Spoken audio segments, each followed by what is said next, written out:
Hey everybody, today we're talking about dashboards and query reports. And this is a great way to get a high-level executive overview and then within one click, drill down into granular detail.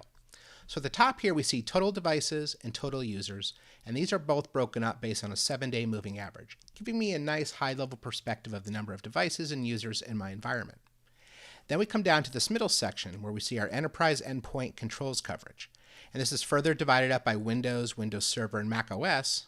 And then we separate this based on endpoint security, configuration management, and directory services. So if I come into configuration management, for example, I see that there's 9,012 devices. But I see there's actually a gap here because 88.5% of the devices are represented in our configuration management solution, which is Automox. But if I want to see the gap, well, I click on gaps. And I can very quickly pull up this view, which is about 1,032 devices that aren't running Automox but should be running Automox. So this is a powerful capability, and again, one click I can get to that detail. If we look at this bottom section, this is looking at device sources, and we see there's 9 device sources here, and I can scroll through a whole bunch of different ones, but there's CrowdStrike, Microsoft Active Directory, Malwarebytes.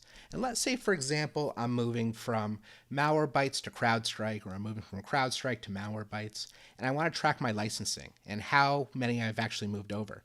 I say, okay, this is great. Now I've got 10,000 devices that are actually on CrowdStrike, and last week maybe I only had 6,000 devices, or vice versa.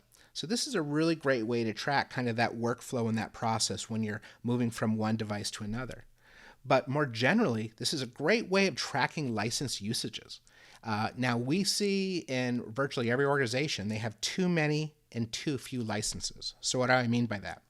Well, about 17% of EDR and about 6% of patch management licenses just go unused.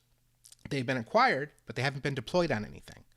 Well, on the other side of that coin, about 19% of devices are missing EDR, and about 27% of devices are missing patch management.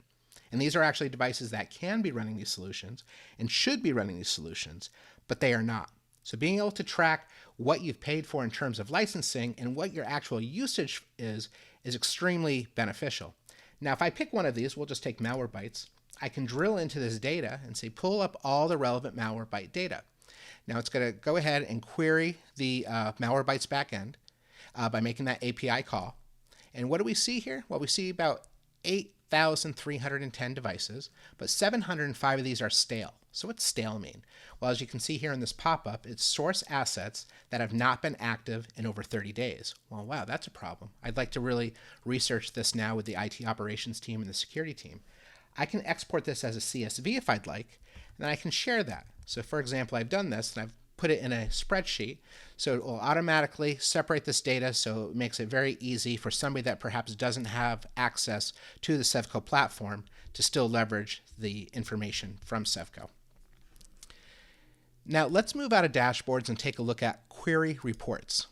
Now, as you might recall from previous videos, when you create a query, that query can have an action. That action might be send an email or something else, or it could be actually create a query. And if you create a query for yourself, it's called My Query, and it will show up here. There's also organization-wide queries, which are called org-wide queries, which you see here. And then global queries, which ship with the solution. You're going to find them the first time that you actually start using Sevco. Things like total devices, daily new devices, and so on. Now, let's take a look at this org-wide query. It says no CS for CrowdStrike, and it's not CS exempt. So it's not running CrowdStrike, and it's not a device that's been marked as, hey, it's okay for you not to run CrowdStrike. And we can go ahead and execute this query now, and it's going to pull up 255 devices.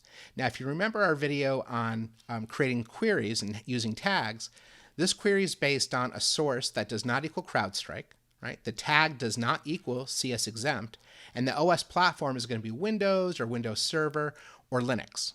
But now I have those 250 devices. I can take a look at them. I see, okay, well, a lot of them are actually running Automox. That's cool. But they don't seem to really be running anything else.